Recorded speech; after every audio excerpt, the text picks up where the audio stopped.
नमस्कार।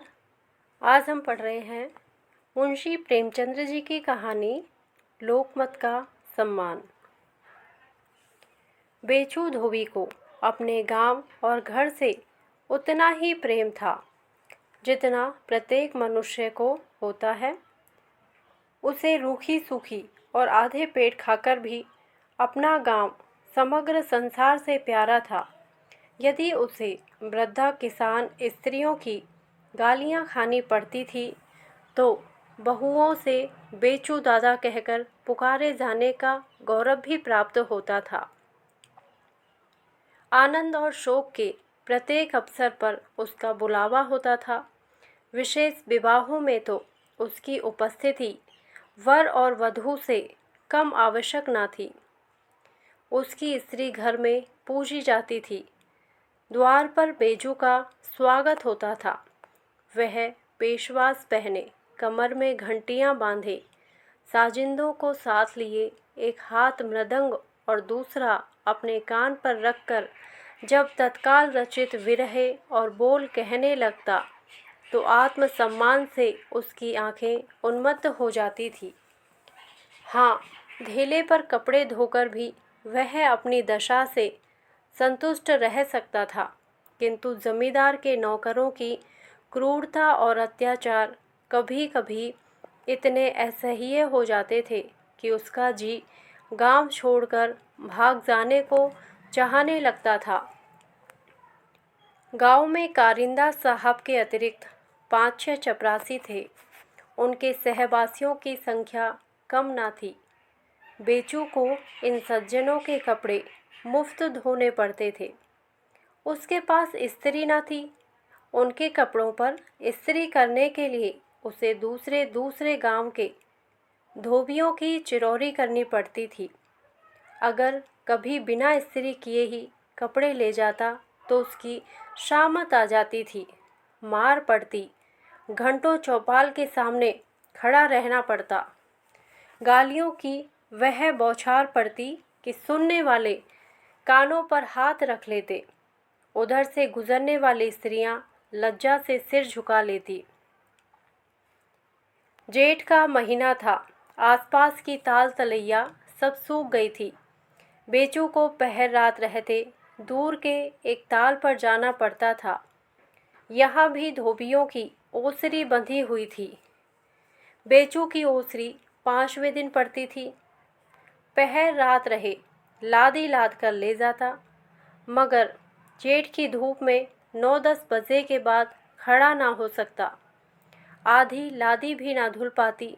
बिना धुले कपड़े समेटकर घर चला आता। गांव के सरल जजमान उसकी विपत्ति कथा सुनकर शांत हो जाते थे। ना कोई गालियां देता, ना मारने दौड़ता। जेठ की धूप में उन्हें भी पुर चलाना और खेत गोड़ना पड़ता था। अपने पैरों में विवाह फटी थी, उसकी पीर जानते थे, परंतु कारिंदा महाशय को प्रसन्न करना इतना सहज न था। उनके आदमी नित्य बेचू के सिर पर सवार रहते थे। वह बड़ी गंभीरता से कहते, तू एक एक अठवारे तक कपड़े नहीं लाता? क्या यह भी कोई जाड़े के दिन है? आजकल पसीने से दूसरे दिन कपड़े मैले हो जाते हैं, कपड़ों से बू आने लगती है और तुझे कुछ भी परवाह नहीं रहती। बेचू हाथ पैर जोड़कर किसी तरह उन्हें मनाता रहता था। यहाँ तक कि एक बार उसे बातें करते 9 दिन हो गए और कपड़े तैयार ना हो सके। धुल तो गए थे पर इस्त्री ना हुई थी। अंत में विवश होकर बेचू 10वें दिन कपड़े लेकर चौपाल पहुंचा। मारे डर के पैर आगे ना उठते थे। कारिंदा साहब उसे देखते ही क्रोध से लाल हो गए। बोले, क्यों वे पाजी, तुझे गांव में रहना है कि नहीं? बेचू ने कपड़ों की गठरी तख्त पर रख दी और बोला, क्या करूं सरकार, कहीं भी पानी नहीं है और ना मेरे स्त्री ही है। कारिंदा, पानी तेरे पास नहीं है और सारी दुनिया में है। अब तेरा इलाज इसके सिवाय और कुछ नहीं है कि गांव से निकाल दूं। शैतान, दाई से पेट छिपाता है? पानी नहीं, स्त्री नहीं।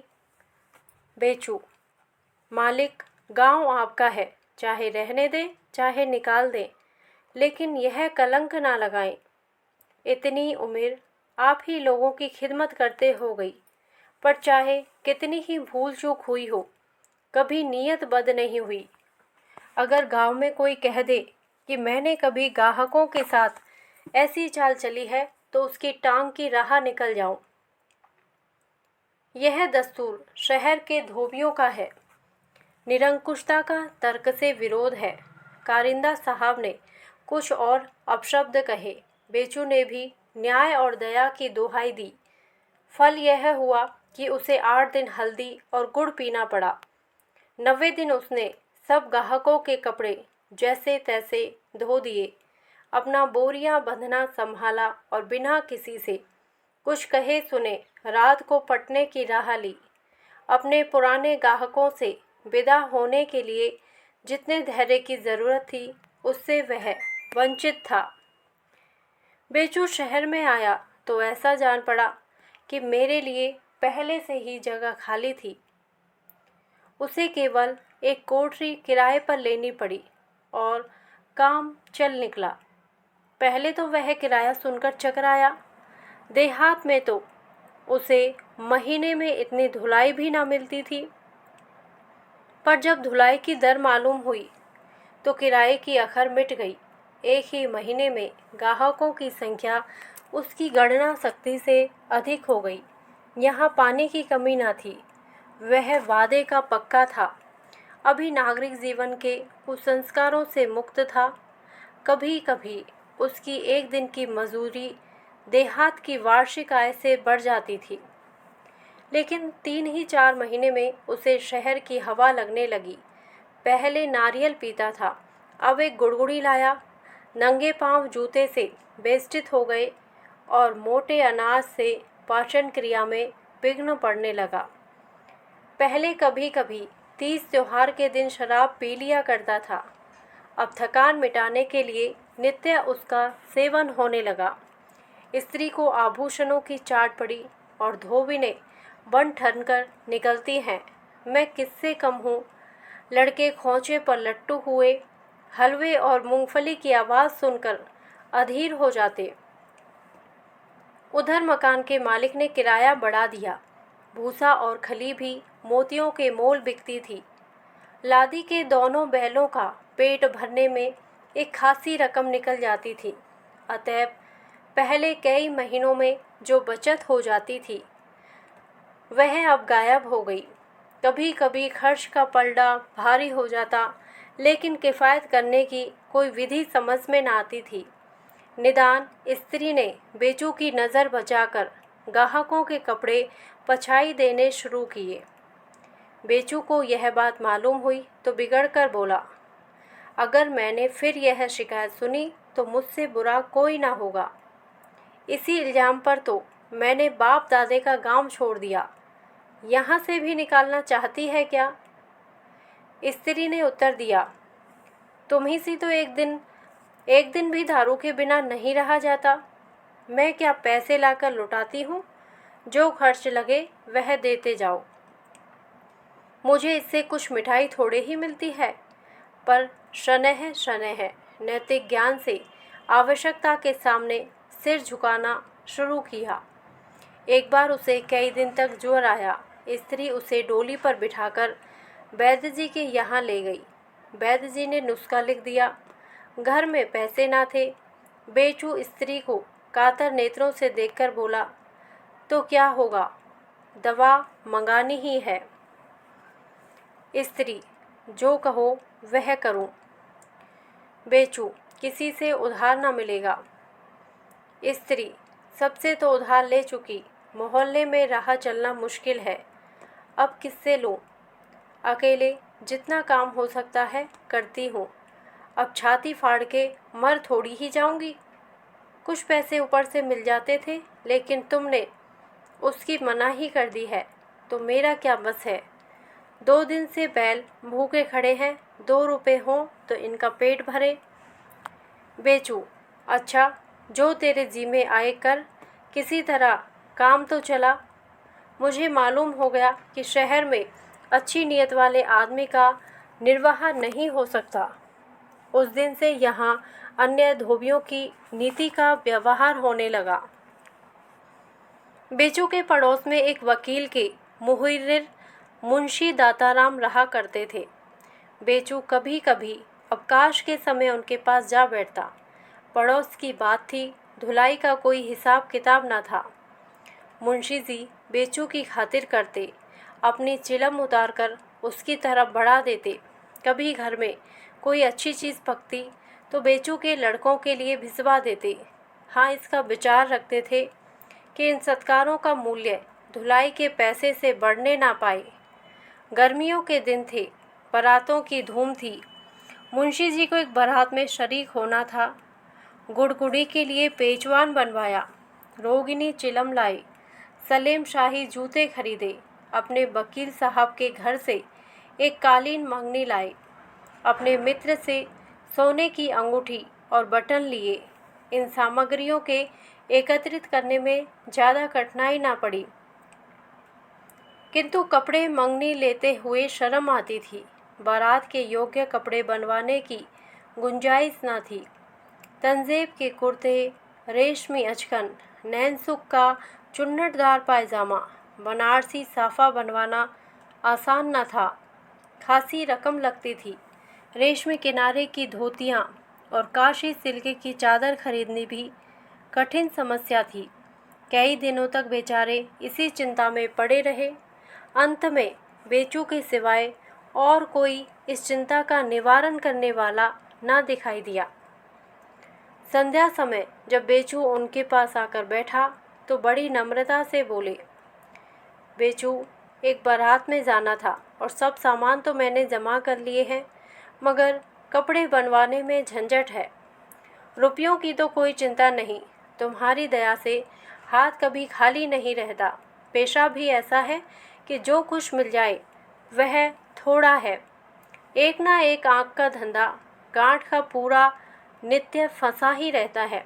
पर जानते हो, आजकल लगन की तेज़ी है। दर्जियों को सिर उठाने की फुर्सत नहीं।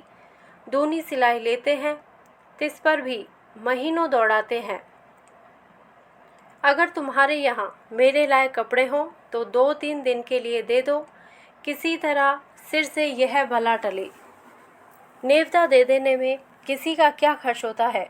बहुत किया तो पत्र छपवा लिए, लेकिन लोग यह नहीं सोचते कि बारातियों को कितनी तैयारियां करनी पड़ती हैं, क्या क्या कठिनाइयां पड़ती हैं। अगर बिरादरी में यह रिवाज हो जाता है कि जो महाशय निमंत्रण भेजे वही उसके लिए सब सामान भी जुटाए, तो लोग इतनी बेपरवाही से नेवते ना दिया करें। तो बोलो, इतनी मदद करोगे ना? बेचू ने मुरौवत में पढ़कर कहा, मुंशी जी, आपके लिए किसी बात से इनकार थोड़े ही है। लेकिन बात यह है कि आजकल लगन की तेज़ी से सभी ग्राहक अपने अपने कपड़ों की जल्दी मचा रहे हैं। दिन में 2-3 बेर आदमी भेजते हैं। ऐसा ना हो इधर आपको कपड़े दे दूं, उधर कोई जल्दी मचाने लगे। मुंशी जी, अजी 2-3 दिन के लिए टालना कौन बड़ा काम है। तुम चाहो तो हफ्तों टाल सकते हो। अभी भट्टी नहीं दी, अभी इस्त्री नहीं हुई, घाट बंद है। तुम्हारे पास बहानों की क्या कमी है? पड़ोस में रहकर मेरी खातिर से इतना भी ना करोगे? बेचू, नहीं मुंशी जी, आपके लिए जान हाजिर है। चलिए कपड़े पसंद कर लीजिए तो मैं उन पर एक बेर इस्त्री करके ठीक कर दूं। यही ना होगा, ग्राहकों की घुड़कियां खानी पड़ेंगी। 2-4 ग्राहक टूट ही जाएंगे तो कौन गम है। मुंशी दाताराम ठाठ से बारात में पहुँचे। यहाँ उनके बनारसी साफे, रेशमी अचकन और रेशमी चादर ने ऐसा रंग जमाया कि लोग समझने लगे यह कोई बड़े रईस हैं। बेचू भी उनके साथ हो लिया था। मुंशी जी उसकी बड़ी खातिर कर रहे थे। उसे एक बोतल शराब दिला दी। भोजन करने गए तो एक पत्तल उसके वास्ते भी लेते आए। बेचू के बदले उसे चौधरी कहकर पुकारते थे। यह सारा ठाट बाट उसी की बदौलत तो था। आधी रात गुजर चुकी थी। महफिल उठ गई थी। लोग सोने की तैयारियां कर रहे थे। बेचू मुंशी जी की चारपाई के पास एक चदरा ओढ़े पड़ा था। मुंशी जी ने कपड़े उतारे और बड़ी सावधानी से अलगनी पर लटका दिए। हुक्का तैयार था। लेटकर पीने लगे कि अकस्मात साजिंदों में से एक अताई आकर सामने खड़ा हो गया और बोला, कहिए हजरत, यह अचकन और साफा आपने कहाँ पाया? मुंशी जी ने उसकी ओर सशंक नेत्रों से देखकर कहा, इसका क्या मतलब? अताई, इसका मतलब यह है कि यह दोनों चीज़ें मेरी हैं। मुंशी जी ने दुस्साहसपूर्ण भाव से कहा, क्या तुम्हारे ख्याल में रेशमी अचकन और साफा तुम्हारे सिवाय और किसी के पास हो ही नहीं सकता? अताई, हो क्यों नहीं सकता? अल्लाह ने जिसे दिया है वह पहनता है। एक से एक पड़े हुए हैं, मैं किस गिनती में हूँ? लेकिन यह दोनों चीज़ें मेरी हैं। अगर ऐसी अचकन शहर में किसी के पास निकल आए तो जो जरीबाना कहिए दूँ। मैंने इसकी सिलाई 10 रुपये दिए हैं। ऐसा कोई कारीगर ही शहर में नहीं। ऐसी तराश करता है कि हाथ चूम ले। साफे पर भी मेरा निशान बना हुआ है। लाइए दिखा दूँ। मैं आपसे महज इतना पूछना चाहता हूँ कि आपने यह चीज़ें कहाँ पाई? मुंशी जी समझ गए कि अब अधिक तर्क वितर्क का स्थान नहीं। कहीं बात बढ़ जाए तो बेइज्जती हो। कूटनीति से काम ना चलेगा। नम्रता से बोले, भाई यह ना पूछो। यहाँ इन बातों के कहने का मौका नहीं। हमारी और तुम्हारी इज्जत एक है। बस इतना ही समझ लो कि इसी तरह दुनिया का काम चलता है। अगर ऐसे कपड़े बनवाने बैठता तो इस वक्त सैकड़ों के माथे जाती। यहाँ तो किसी तरह नवेद में शरीक होना था। तुम्हारे कपड़े खराब ना होंगे इसका जिम्मा मेरा। मैं इनकी एहतियात अपने कपड़ों से भी ज़्यादा करता हूँ। अताई, कपड़े की मुझे फ़िक्र नहीं। आपकी दुआ से अल्लाह ने बहुत दिया है। रईसों को खुदा सलामत रखे। उनकी बदौलत पांचों उंगलियां घी में हैं। न मैं आपको बदनाम करना चाहता हूँ, आपकी जूतियों का गुलाम हूँ। मैं सिर्फ इतना जानना चाहता था कि कपड़े यह आपने किससे पाए? मैंने बेचू धोबी को धोने के लिए दिए थे। ऐसा तो नहीं हुआ कि कोई चोर बेचू के घर से उड़ा लाया हो या किसी धोबी ने बेचू के घर से चुरा कर आपको दे दिए हों, क्योंकि बेचू ने अपने हाथ से आपको हरगिज़ कपड़े ना दिए होंगे। वह ऐसा छिछोरापन नहीं करता। मैं खुद उससे इस तरह का मुआमला करना चाहता था। हाथों पर रुपए रख देता था, पर उसने कभी परवाह ना की। साहब रुपए उठाकर फेंक दिए और ऐसी डांट बताई कि मेरे होश उड़ गए। इधर का हाल मैं नहीं जानता, क्योंकि अब मैं उससे कभी ऐसी बातचीत ही नहीं करता, पर मुझे यकीन नहीं आता कि वह इतना बदनीयत हो गया होगा। इसलिए आपसे बार बार पूछता हूँ कि आपने वह कपड़े कहाँ पाए? मुंशी, बेचू की निस्बत तुम्हारा जो ख्याल है वह बिल्कुल ठीक है। वह ऐसा ही बेगरज आदमी है, लेकिन भाई पड़ोस का भी तो कुछ हक होता है। मेरे पड़ोस में रहता है, आठों पहर का साथ है। इधर से भी कुछ ना कुछ सलूक होता ही रहता है। मेरी ज़रूरत देखी, पसीज गया, बस और कोई बात नहीं। अताई ने बेचू की निष्प्रहता के विषय में बड़ी अतिशयोक्ति से काम लिया था। न उसने बेचू के हाथ पर रुपए रखे थे और न बेचू ने कभी उसे डांट बताई थी, पर इस अतिशयोक्ति का प्रभाव बेचू पर उससे कहीं ज़्यादा पड़ा जितना केवल बात को यथार्थ कह देने से पड़ सकता था। बेचू नींद में न सोया था। अताई की एक एक बात उसने सुनी थी। उसे ऐसा जान पड़ता था कि मेरी आत्मा किसी गहरी नींद से जाग रही है। दुनिया मुझे कितना ईमानदार, कितना सच्चा, कितना निष्कपट समझती है और मैं कितना बेईमान, कितना दगाबाज हूँ। इसी झूठे इल्ज़ाम पर मैंने वह गांव छोड़ा जहाँ बाप दादों से रहता आया था, लेकिन यहाँ आकर दारू, शराब, घी, चीनी के पीछे तबाह हो गया। बेचू यहाँ से लौटा तो दूसरा ही मनुष्य हो गया था, या यूँ कहिए कि वह फिर अपनी खोई हुई आत्मा को पा गया था। 6 महीने बीत गए। संध्या का समय था। बेचू के लड़के मलखान के ब्याह की बातचीत करने के लिए मेहमान लोग आए हुए थे। बेचू स्त्री से कुछ सलाह करने के लिए घर में आया तो वह बोली, दारू कहाँ से आएगी? तुम्हारे पास कुछ है? बेचू, मेरे पास जो कुछ था वह तुम्हें पहले ही नहीं दे दिया था? स्त्री, उससे तो मैं चावल, दाल, घी, यह सब सामान लाई। 7 आदमियों का खाना बनाया है, सब उठ गए। बेचू, तो फिर मैं क्या करूं? स्त्री, बिना दारू लिए वह लोग भला खाने उठेंगे? कितनी नामूसी होगी। बेचू, नामूसी हो चाहे बदनामी हो, दारू लाना मेरे बस की बात नहीं। यही ना होगा, ब्याह ना ठीक होगा, ना सही। स्त्री, वह दुशाला धुलने के लिए नहीं आया है। ना हो किसी बनिए के यहाँ गिरवी रखकर 4-5 रुपए ले आओ, 2-3 दिन में छुड़ा लेना। किसी तरह मर्जात तो निभानी चाहिए। सब कहेंगे नाम बड़े, दर्शन थोड़े, दारू तक ना दे सका। बेचू, कैसी बात करती है? यह दुशाला मेरा है। स्त्री, किसी का हो, इस वक्त काम निकाल लो। कौन किसी से कहने जाता है?